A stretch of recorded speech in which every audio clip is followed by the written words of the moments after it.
It's time for more rolling, and I always talk about wrestling during my rolling videos, so today I found a partner that will actually stand on the feet with me so we can initiate with some wrestling before we get into straight jiu-jitsu. Today the roll features Joe, a relatively new person to our gym, and of course me, Tyler, the current black belt and wonderful actor of the video. Now let's get into this rolling breakdown. Now the video starts off with some wonderful camera control, but you have to remember when I ask people to film me, none of them are professional recorders, so you get what you ask for. They also were rolling beforehand, so their hands are a little shaky.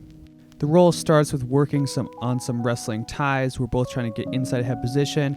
I wasn't aware of what Joe's experience was with wrestling, however I have, so I went for immediate Russian tie and I'm looking for an Uchimata.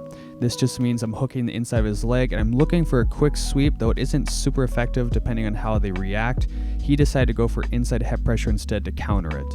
Now to counter his inside head control, I immediately get an underhook so I can start beating him around with it. I also look for a snap, though it wasn't the most powerful. However, once I can start to get on the inside and work my own tie, I immediately go for a single leg shot while maintaining the head, which means you need to have constant head pressure against the chin for you to be able to lift the leg. To finish the shot, I just drive him forward and I start pushing him down as I work into his half guard and I start looking to attack his arm. Now to do this, I had to work around his leg that he had high on my shoulder simply by just pulling my arm out and then looking for a Kimura wrap. Now if you can't notice immediately, there's a little bit of a size difference between the two of us when it comes to arm size, chest size, etc. So I don't focus too heavily on the Kimura for now, but instead I look for the guillotine and then I go for a one-handed guillotine finish from mount. We restart the round standing and initiate the wrestling again, both working inside ties, but I immediately go for a Russian 2-on-1 and I start working to the side of him.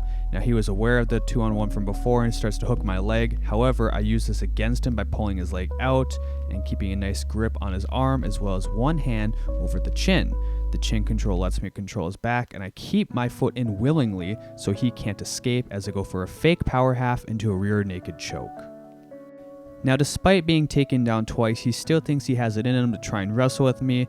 I let this happen and we start working our ties again. I'm looking for the Russian 2-on-1. I start pulling him around. I use my underhook and head control to make sure I have a better position. And then with a nice deep waist on him, I hit a quick knee tap and get right into half guard again.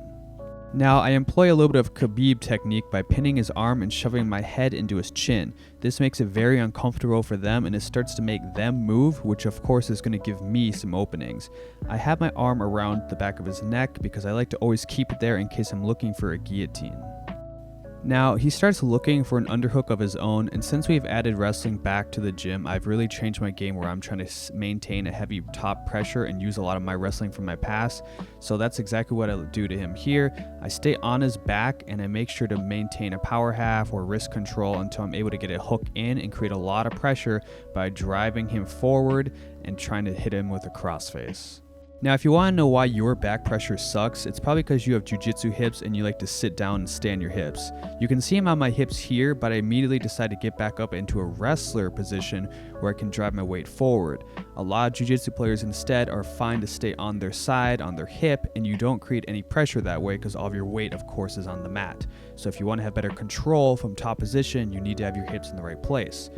Going back to the roll, Joe tries to free my leg from his hip so he can get my hook out. I pull him back into this back control where I can start tying him up and looking for my own rear naked choke. Now the real power of this position is my beltline hook is way across his waist. He's never going to be able to escape when it's that deep, so I finish the choke and we restart the round with wrestling again. Now I'm warning everybody out there, if you're new to wrestling, never shoot when they have a stiff arm on your head.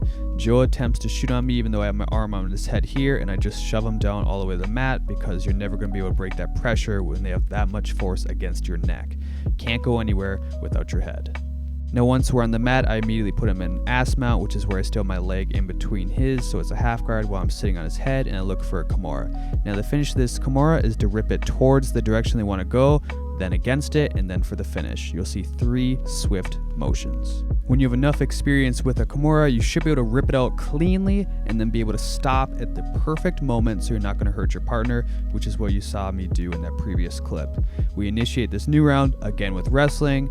Joe this time is a little bit stronger and he isn't going to succumb to my Russian tie or my underhooks once I start pulling and pushing him and looking for my own knee pick. However, I still keep this nice tight waist on him, and this tight waist, while I'm not able to throw him with it, it does give me a nice opportunity to go for a front head snap and then circle all the way behind him. Now this pretty much sums up the round of rolling. If you liked the video, please make sure to subscribe, comment, and like. We're almost at 1,000 subs, so I appreciate everybody that decides to comment on my videos. It really helps me out. I also appreciate everybody that subs and continues to watch. Thanks for watching.